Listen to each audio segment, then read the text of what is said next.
Bienvenue sur le podcast Explique-moi le Human Design comme si j'avais 6 ans. Je suis ton hôte Stéphanie Doligui. Ce podcast a pour but de rendre la compréhension de ton schéma de Human Design super simple et facile. Mais dis-moi, as-tu déjà regardé ta charte en te demandant ce que signifiaient toutes ces formes, ces lignes, ces nombres ? Peut-être même as-tu déjà lu la description de ta charte et t'es-tu senti submergé et perdu par toutes ces informations ? Rassure-toi, j'ai été dans le même cas que toi. Et c'est pour ça qu'aujourd'hui, je me décide à t'accompagner de façon différente.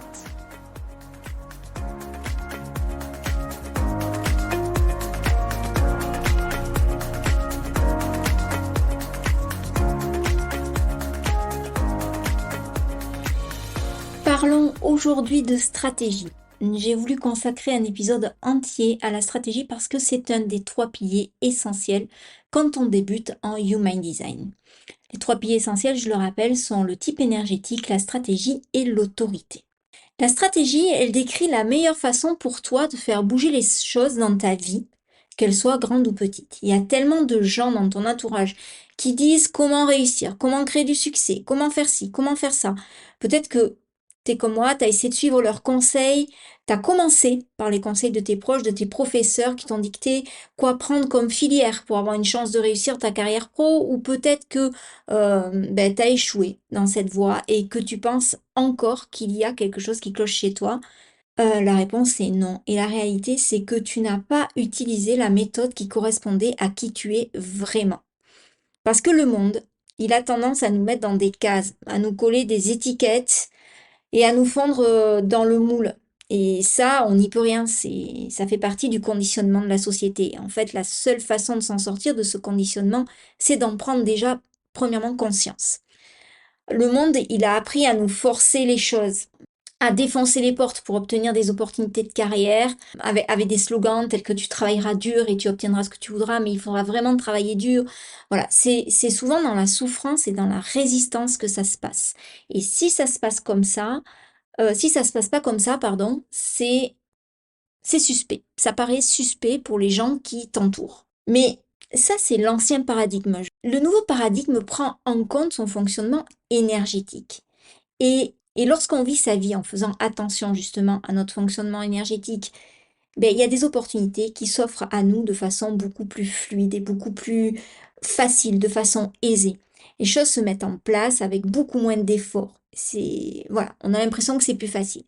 Et c'est ce qu'on appelle en développement personnel, en human design, en connaissance de soi, l'alignement.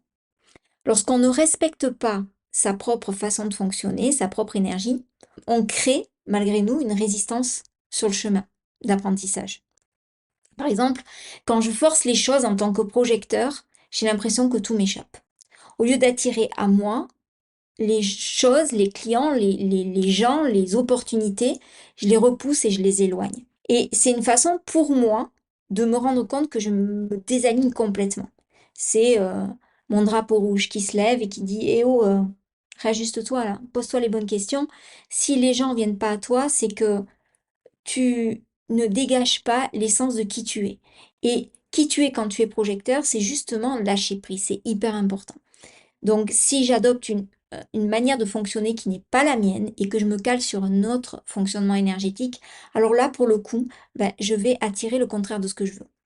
Donc, t'as beau apprendre, conseiller l'autre. Je pense ici notamment à mes enfants qui doivent faire l'expérimentation de leur propre énergie pour comprendre comment elle fonctionne et comment le monde fonctionne et comment elles communiquent au mieux avec leur entourage et avec le monde.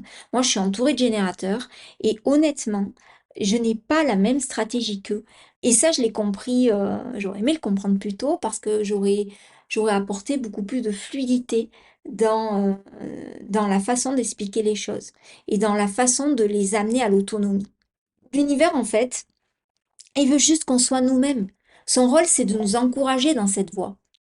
Si on prend pour exemple une toile à peindre blanche, vierge, et qu'on imagine que cette toile soit la toile de la vie, de ta vie, ta stratégie t'indique la meilleure et la plus efficace façon de peindre afin que tu aies le moins de coups de pinceau à donner, pour représenter le chef-d'œuvre de ta vie. Donc, petit rappel, il existe 5 types énergétiques en Human Design. Le manifesteur, le générateur, le manifesting générateur, le projecteur et le réflecteur.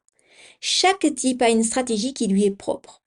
Si c'est la première fois que tu écoutes ce podcast, je t'invite à la fin de cet épisode d'aller écouter les premiers car j'y aborde les types énergétiques et si tu ne sais pas à quel type énergétique tu appartiens, je t'invite à la fin de cet épisode de télécharger gratuitement ta charte, ton schéma Human Design sur mon site stéphaniedoleguicoach.com. Donc pour le manifesteur, la stratégie est d'informer. Donc, si tu es manifesteur, c'est pour toi. Écoute bien. Informer, c'est pas demander la permission, et c'est partager avec les autres ce que tu fais ou ce que tu penses. Comme tu es là pour initier l'action, tu es la cause à laquelle les autres réagissent. C'est toi qui es ce qui crée les effets.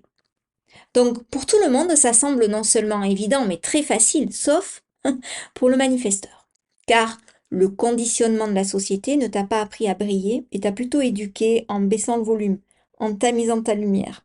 Tu te sens souvent étriqué, contraint, plutôt limité dans ton potentiel quand tu dis ce que tu as à l'esprit. Du coup, être vu, ça te fait un peu peur. Donc, ce que je t'invite à faire, c'est sortir du mental et considérer cela du point de vue de ton énergie, car c'est ton énergie qui dicte en fait la façon dont le partage des informations est reçu. Lorsque tu acceptes totalement ta vraie nature et les incitations à initier, et que tu les partages sans avoir besoin de la permission ou de l'acceptation de ton entourage, de quiconque en fait, les gens l'acceptent davantage parce qu'ils répondent à une énergie. Comme je l'ai dit donc dans l'épisode 2 que j'ai consacré à ce type énergétique, donc aux manifesteurs, tout le monde ne montera pas dans le train. Mais ceux qui y monteront n'en descendront peut-être probablement jamais parce qu'ils te seront fidèles et qu'ils seront complètement acquis à ta cause. Alors, vraiment, suis ta stratégie et informe. Parce que lorsque tu ne le fais pas, que tu évites de le faire par peur d'eux, les gens s'en rendent compte. Et il va arriver ce que tu redoutes, c'est-à-dire un jugement non fondé, des critiques, des messes basses, des on-dit, toutes sortes de projections qui sont non fondées sur qui tu es. Donc, comment informer et partager l'information? Ben, de la façon qui te correspond à toi et uniquement à toi. Et là, je mets vraiment l'accent sur quelque chose que je trouvais essentiel parce que si l'unique stratégie pour un manifesteur est d'informer, la façon d'informer elle-même n'est pas unique. Le Human Design, je le, je le dis et je le répète et je pense que je le répéterai tout le temps parce que c'est fondamental, c'est la science de la différenciation. Donc, d'ailleurs, vraiment, je serais ravie que tu me partages ton expérience sur la façon dont tu informes. Laisse-moi un commentaire sous ce podcast ou envoie-moi un message sur Insta parce que vraiment, je pense que autant de manifesteurs, ma phrase est mal quoi. Autant il existe de manifesteurs et autant il y a de façons d'informer différentes. Quand on parle de la stratégie des générateurs et des manifesting générateurs, on parle de réponse. Répondre à l'univers. Répondre aux sollicitations extérieures. Là, pour le coup, j'englobe les manifesting générateurs avec les générateurs parce que les manifesting générateurs sont avant tout des générateurs et que leur stratégie première, c'est de répondre. Donc, l'univers est constamment en train d'envoyer des messages extérieurs, des signes, pour te montrer ce qui te fait vibrer, ce qui allume ton centre sacral ou ce qui ne le fait pas. Si tu es générateur ou manifesting générateur, je t'invite à aller écouter les épisodes 3 et 4 qui leur est consacré. La réponse de ton sacral, elle est viscérale, elle provient des tripes, donc elle est vraiment physique. Pense à la vie comme si c'était un gigantesque buffet qui regorge d'idées, de suggestions, d'options qui peuvent te plaire. C'est à toi d'y répondre. Ça ne veut pas dire répondre à tout. Quand tu hésites, il faut que tu considères cela comme un non. Et il est important pour toi de faire la place au oui en disant non plus souvent. Et notamment dans l'épisode du générateur, j'avais parlé du conditionnement de tomber dans le people pleasing, c'est-à-dire d'essayer de faire plaisir à tout le monde. Donc, si ça te fait pas vibrer, c'est que c'est pas pour toi. Tes décisions, c'est blanc ou noir. Il n'y a pas de zone grise. Si c'est gris, alors c'est noir. Si on hésite, alors c'est non. Le peut-être, il n'a pas sa place chez toi. Expérimente-le avec des questions fermées où le oui et le non sont la seule option. Et tu verras à quel point tout devient plus fluide. Tu peux avoir l'impression que tu n'as rien à quoi répondre. Et ça, c'est parce que la vie est encombrée de choses qui ne t'allument pas. Ça peut être un job qui, qui, qui, qui t'ennuie, ou ça peut être un environnement qui ne te convient plus. Ça peut être une accumulation d'objets qui ne correspondent plus à qui tu es. Du coup, c'est comme si tu vivais dans le noir et que tu vois plus les opportunités qui se présentent à toi. Donc, conseil, débarrasse-toi de cet encombrement, surtout qui prend de la place dans ton esprit, hein. C'est un encombrement souvent où le mental prend toute la place. Fais de l'espace et tu verras ensuite les opportunités et tu pourras vivre ta vie de façon beaucoup plus fluide en mettant ta stratégie de répondre en avant. La stratégie pour un projecteur, pour le projecteur que je suis, c'est d'attendre l'invitation. Donc, oui, je suis moi-même projecteur et cette idée d'attendre l'invitation, je peux te dire que je l'ai souvent mal comprise. C'est-à-dire que au début, le fait d'apprendre que j'étais projecteur, c'était waouh, une évidence, je me reconnaissais dans plein de choses, ça résonnait. Et puis, la stratégie attendre l'invitation, alors là, pour le coup, ça a été comme un coup de massue. Parce que dans un premier temps, je me voyais vraiment assise sur une chaise à attendre que les gens viennent à moi. Et comme je l'ai dit dans l'épisode 5, que j'ai consacré au projecteur, le projecteur, il est ici pour guider les autres. Mais pour les guider, il faut s'assurer que ces personnes, elles ont vraiment envie de l'être. Bon, est-ce que les gens que j'ai envie d'aider sont prêts à entendre mes conseils? C'est hyper important de se poser la question, car de mon expérience, il m'est souvent arrivé de donner des conseils qui n'étaient pas sollicités. Résultat, je me suis fait exclure quand j'étais ado. On m'a traité d'autoritaire, de donneuse de leçons. On m'a pas appréciée à ma juste valeur. On m'a pas entendue ni vue. Et on m'a souvent dévaluée, sous-évaluée, dépréciée. Et très longtemps, euh, je ne savais pas pourquoi cela m'arrivait. J'étais dans une incompréhension totale et très très malheureuse parce que mon intention première c'était d'aider et je voyais clairement comment je pouvais le faire. Alors que celui que je voulais aider n'avait aucune idée de quoi je parlais. Aujourd'hui, je réalise que mon aide n'est précieuse et reconnue que par les gens qui la sollicitent. Donc, précisément quand on est projecteur, comment faire pour recevoir cette invitation?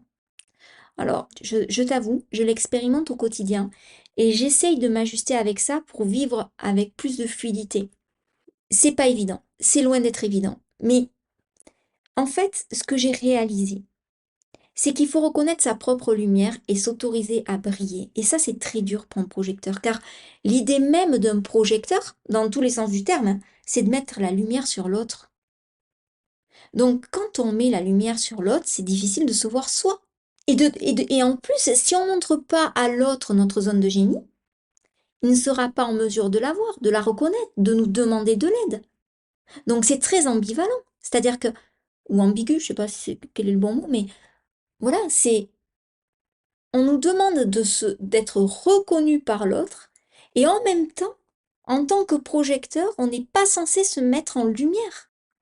Donc, les invitations que l'on peut recevoir, elles sont directement corrélées à quel point on reconnaît que ce que l'on apporte à l'autre a de la valeur. Si on ne montre pas une certaine assurance, alors on n'attirera pas les autres parce on ne se posera pas en expert. Et là encore, une erreur que je fais souvent et qui me limite et que je combats quotidiennement et encore aujourd'hui à travers ce podcast, c'est de confondre expertise et perfection. Ça n'a rien à voir, bien évidemment. Mais euh, j'ai tellement peur de faire une bourde, de t'induire en erreur, de mal t'accompagner, de mal te guider, que j'ai confondu l'expertise que je pouvais avoir, l'éclairage que je pouvais te donner sur ce que je sais. Et après, tu en fais ce que tu veux, ça résonne ou ça résonne pas. Avec la perfection, qu'automatiquement, je me suis retenue de faire certaines choses, d'être qui je suis. Voilà.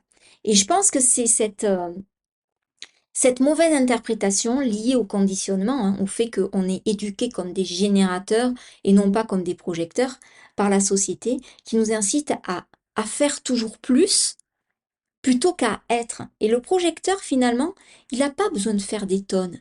Il a juste à être qui il est du mieux qu'il peut. Et il l'attirera à lui parce que son aura deviendra magnétique rien qu'en étant. Dis-moi si ça te parle en commentaire, si tu es projecteur. Fais-moi un retour parce que je serais vraiment très très intéressée de pouvoir déjà échanger avec toi, discuter avec toi. Et je le répète, le Human Design, c'est avant tout une expérimentation. Si on le mentalise et qu'on ne le laisse que dans le mental, alors forcément on perd énormément de temps.